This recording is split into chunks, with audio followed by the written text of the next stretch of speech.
Hey everyone, welcome back to Coffee with Crainer. I'm your host, Lyndon Crane. Today I have Shamus McCabe on the podcast. He is the owner and founder of Four Leaf Homes. He's a carpenter by trade and has really scaled his business over the past number of years. And we're going to talk all about how he got started and where they're headed in the next few years. So thanks for joining me, Shamus. Thanks for having me. Also, just want to congratulate you on top 2%. That's Thank sick. you. Appreciate it, man. Good work, man. It's always a grind, as you know, and yes, sir. When you're self-employed, so pays off though when you see things like that. Yeah, absolutely. You're on the right path. You're doing good. Thank you. So just to start, where is your favorite place for coffee? I'm not a crazy coffee guy, but if I had to go somewhere, it'd be Starbucks. Starbucks, okay. Yes, so what would you get there? Not what you're gonna think. I'm not like a normal coffee guy. I'm like want like a pumpkin spice, something sweet, something sugary. Caramel grande shaken espresso, something like that. You know? Okay. Yeah. Well, it's pumpkin spice season. I know. I've been enjoying a few already. So awesome. So just from the very beginning, how did you start Four Leaf Homes, which was Four Leaf Renovations? Yep. So how did that all begin? So long story short, I had some addictions in my life. I had gone to rehab at a young age at 19. When I got back from rehab, I was working for another company. That company didn't end up working out. The company went through some financial struggles, so I was without a job. There was a guy that worked at this company with me named Andrew. He's still with me today. He is my longest hire, best friend, like partner in crime. Everybody knows us as the duo. So we just started doing jobs that I would find here and there because we had construction experience. I'd worked with my father as a kid. I went to college for carpentry, and then in high school I was like obsessed with woodshop because it was just so easy for me, right? So then we opened up Four Leaf, and we did it job by job. And my very first job was in the Glengarry apartments. We were painting, just doing minor things, and then I started getting work through family and friends, and then the name grew. Actually, Amherstburg is like huge for me. I started going to Garage Gym. I met Tony Smith. Yep. And he kind of like led me. I joined the gym, and through that gym, I had made so many friends and connections that Amherstburg became like a central hub for Four Leaf to start, I guess. And then, When did you know it was a good time to leave that first company you started with and go out on your own? Honestly, like legit, we didn't have a choice. It went under. I was jobless, and like he didn't have enough money to pay us at the time, and like it was just all a mess. So I was like, I need to do something. I had wanted to do it in the past, but I've been like had a lot of self doubt. I'm like, I don't know if I could pull this off. I have a mentor. His name's Dave Hawes. He owns Lunga Vita. Yep. So Dave actually was my coach through this time while I got sober. He was like kind of teaching me the way of the spirit, the way of the man, and he had helped me gain the confidence basically to do my own thing. He's like, it's possible. We were doing work. I did work at his house. He like taught me how to do some things and showed me the way. He had flipped houses, so he knew. And then he's like, hey man, like it's all in your head. Like you can do it. And me and him were actually standing there one day after I'd finished a job for him, and he took my phone and he said, if you were going to open your own company, what would you say? And this is a true story. He typed, hey guys, I said what I want to say. Hey guys, I'm Shamus McCabe. I'm going out on my own. I'm going to open my own thing. Reach out if you need anything. And it was just a picture of like down his hall. I had done all the flooring in the trim and the doors, and I just posted. And he's like, you're a business owner now. And I was like, that's literally how Four Leaf started. I was like, there's no way. And then we looked into it. He talked with my mom at the time. They ended up giving me a business number, and then Andrew came aboard. We started getting paychecks. I was like, okay. And then it started a little bit slow, but like I had a lot of support from the people around me. I was very grateful for that. And where are you at now compared to when you started? So we're about 15 employees deep. We offer full design selection.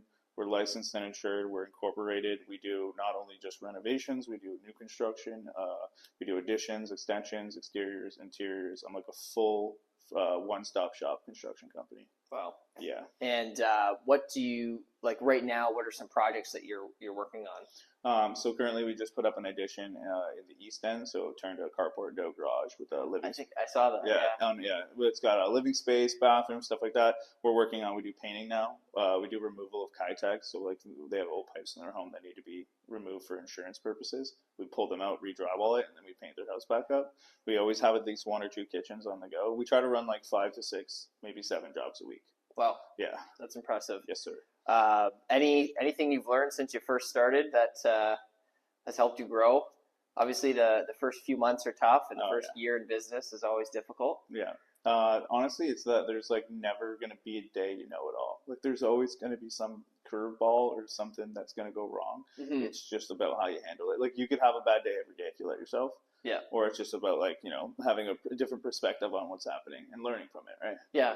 Absolutely. And for those that do have bad days, how do you correct and get yourself out of that mindset? Because it can be, in my job, in commission sales, like there's some days where the phone's not ringing and you're losing your mind, you're stressed.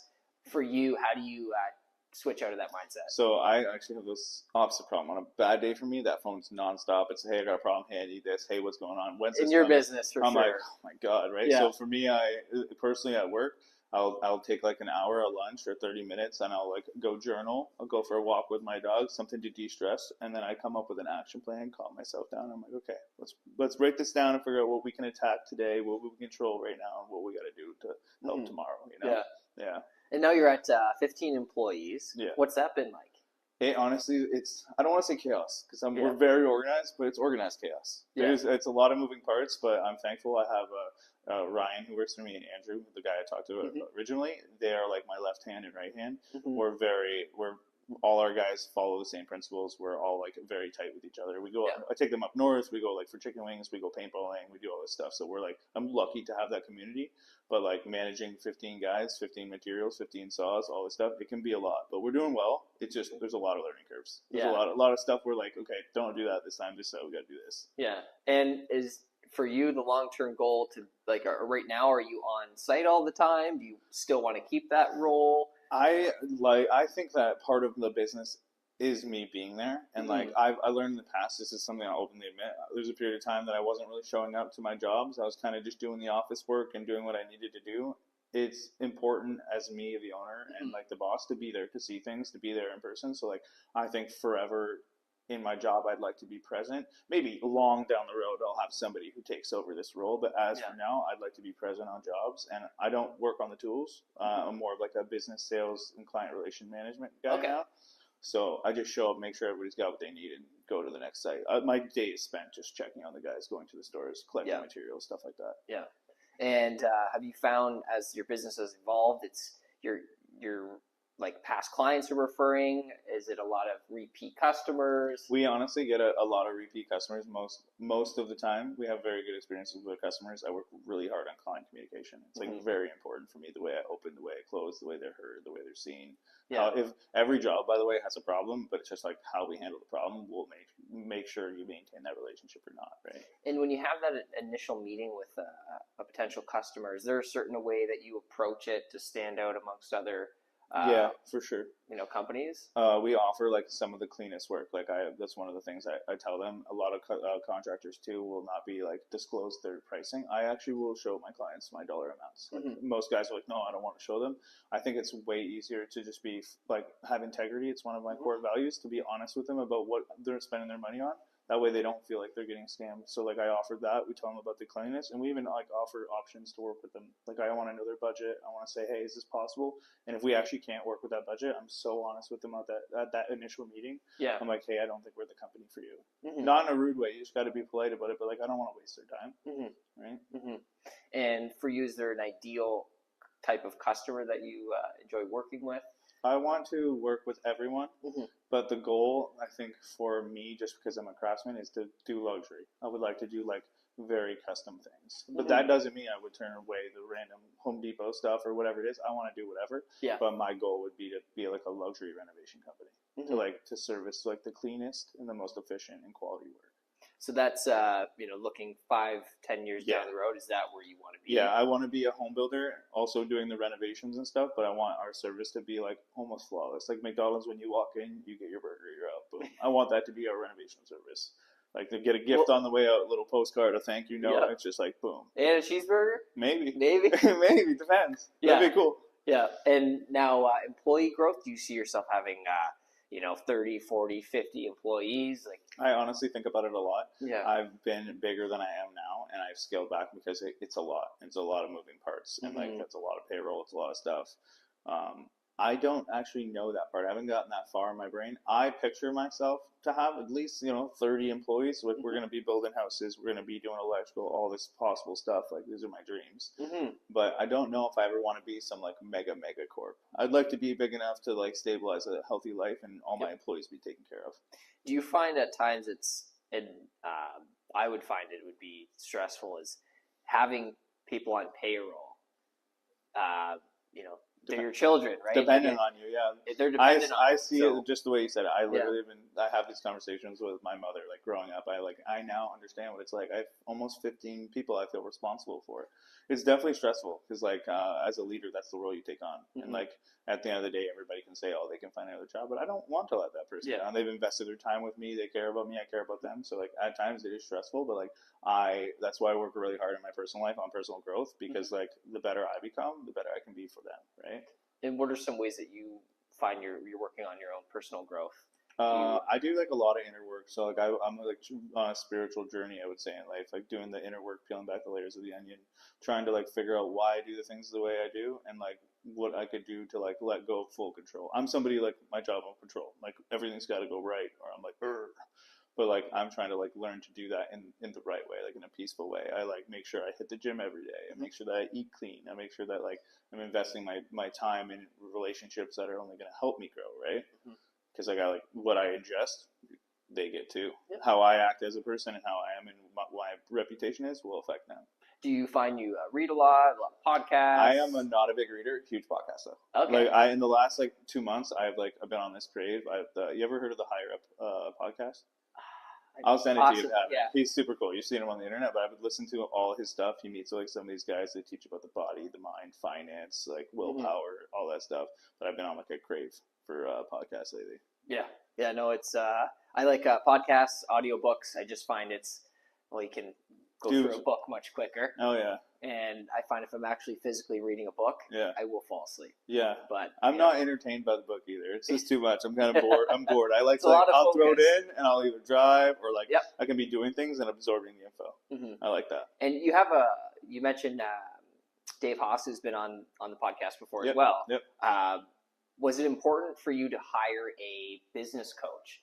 And it's something a lot of young professionals are looking into, or once they get to a certain point where they can afford one. Is that something you'd recommend? 1,000%. So this is how I've seen it. This is how it was framed for me back in the day by Dave too. And I'm like on this. You don't need a coach, but if you want to get where you want to go faster, and not by cheating, by just learning from someone who's done it or knows the path or the way to act, you're fast tracking by getting that coach. It might cost you money here, but in the long term, at the very end, you're going to make more money sooner because you had solved problems and learned to manage conflict and learn to do finances and where to invest and not to invest and how to manage like your team, all that stuff. If you learn that here, this stuff will happen. But if you try to learn it on your own, there's going to be a lot more failure. He can save you the failure. The coach can save you, the trouble. You obviously have to listen. And like he said it to me, the coach is only 10%. 90% of the work is done by the person, right? Yes. But like I 100%. If I didn't have Dave, I don't think I would be at the stage I am, at the age I am right now. Yeah. Right.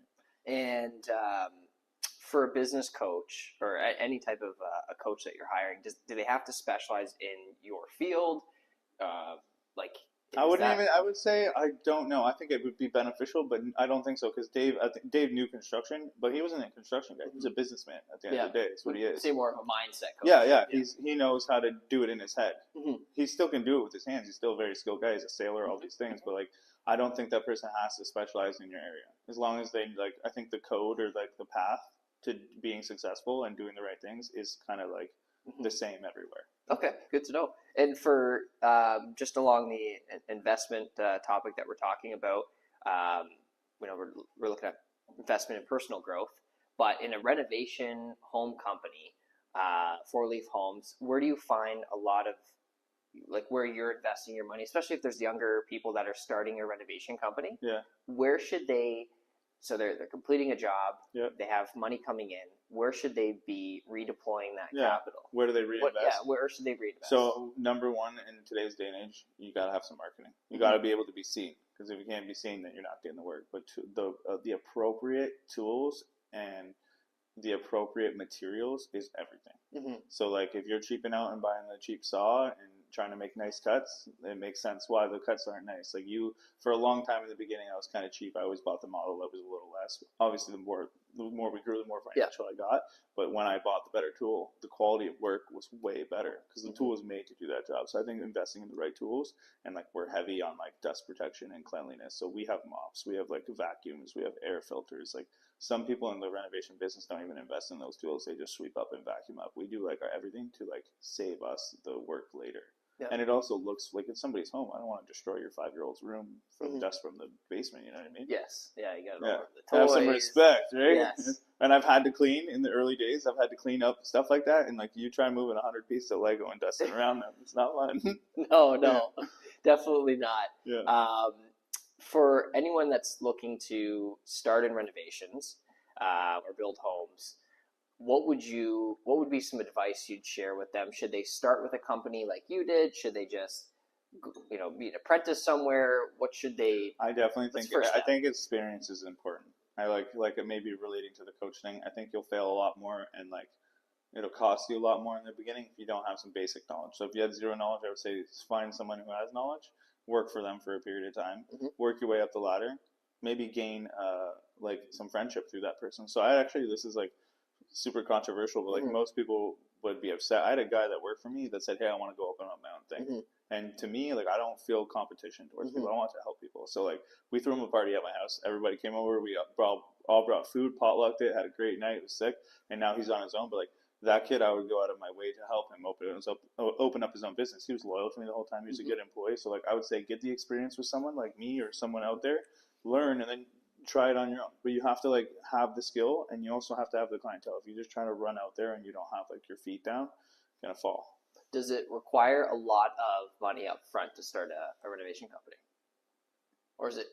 I would say tools and then getting the jobs. I think you're like maybe 20-30 grand to get going, because you don't need a trailer right off the hop, and you don't need I started with a Cobalt, so I put a saw on the back of a 4-door sedan.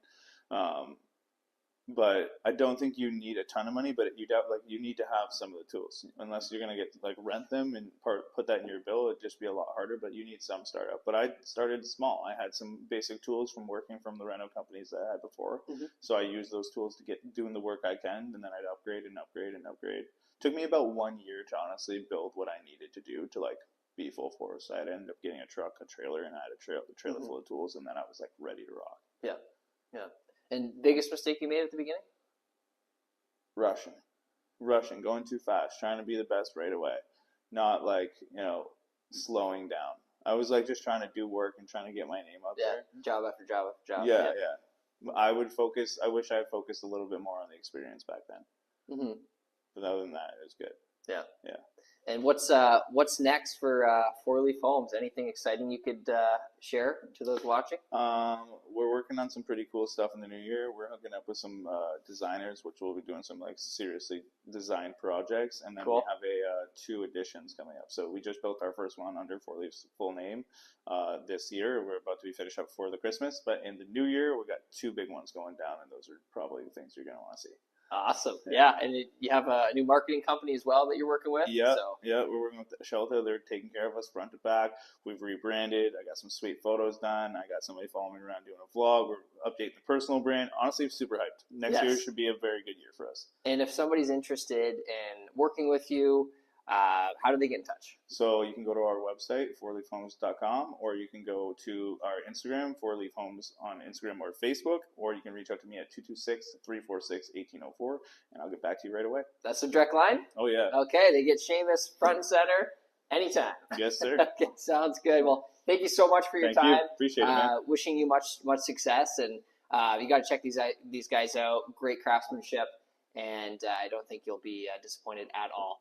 And if you want to rewatch, visit coffeewithcrainer.com.